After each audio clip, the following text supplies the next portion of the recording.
Listen to part of a discussion in a philosophy class. The earliest Greek philosophers, also known as the pre-Socratic philosophers, they were very interested in determining the nature of the universe. Initially, Thales proposed that water was the original material from which all other material was derived, and by that he was referring not only to things on earth, but also in the heavens. He observed that life sprouts from a moist ground, unlike death that dries and shrivels into dust.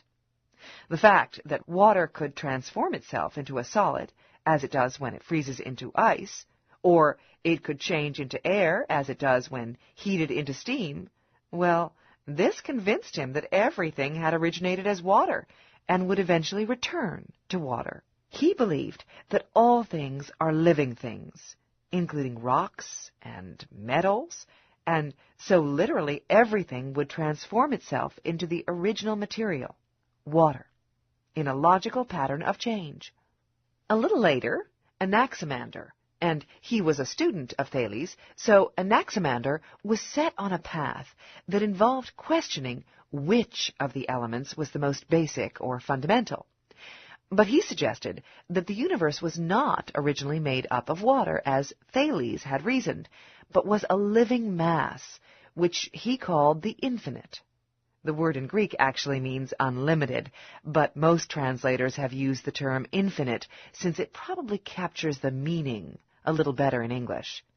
So, Anaximander put forward what some believe is the first theoretical postulate, that the infinite was constantly in motion, up and down, back and forth.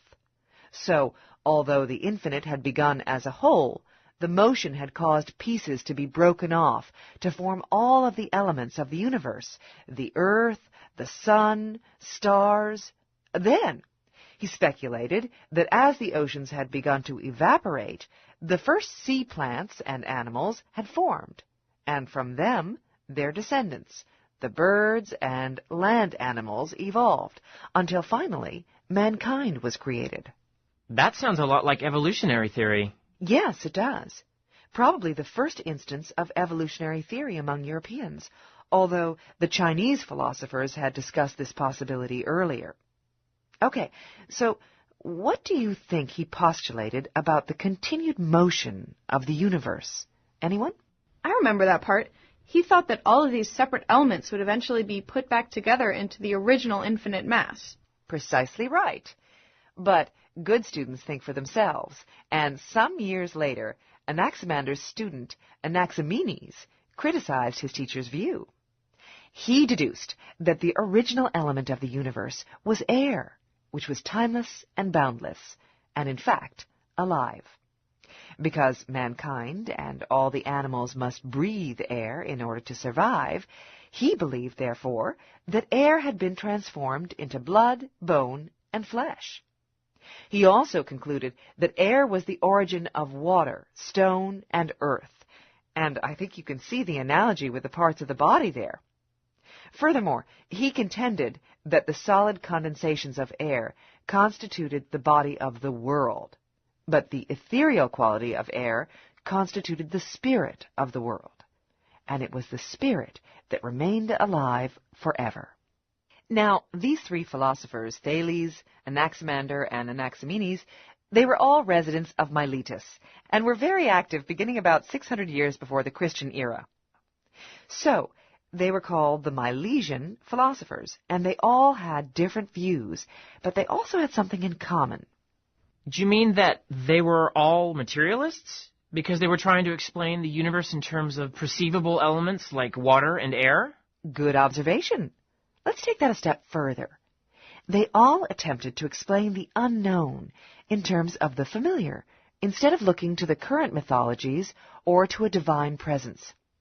And that's what is truly extraordinary about these pre-Socratic philosophers. A naturalistic account of the cosmos was profoundly different from the myths and legends of gods and goddesses that had been the basis for explaining the origin of the universe.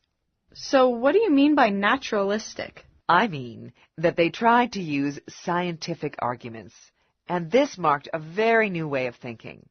Unlike the exciting narratives of superhuman beings with the powers to create and change the universe, they proposed that the universe was made up of something very basic, and that it was constantly undergoing natural changes. The Milesians made a major contribution, and they did this by moving beyond the old mythologies and folk tales, and some scholars even suggest that they were responsible for the beginnings of Western philosophy as we know it. Now, when we talk about philosophy, it's important to point out that for many centuries, philosophy was not a separate discipline from other areas of thought and knowledge. In fact, early philosophers were mathematicians, physicists, chemists, and biologists before any of these sciences were identified as separate subjects or fields of study. So the pre-Socratic philosophers were trying to discover a scientific basis for the universe long before the scientific method and the technologies were available to support their investigations. But really, many scholars argue that these philosophers did initiate the process at least, and the process eventually resulted, years later, as the beginning of the physical sciences. Okay, all of this appears on the surface to be very positive, right? But at the time, many philosophers, as well as ordinary citizens, were feeling much less comfortable with the very sparse tenets of emerging science than they had been with the rich and complicated stories that had explained the universe for them. Remember that this is all before Socrates, Aristotle, and Plato, who were, by then, more able to expand on proto-scientific thought and produce a massive and elaborate scientific alternative to the ancient beliefs.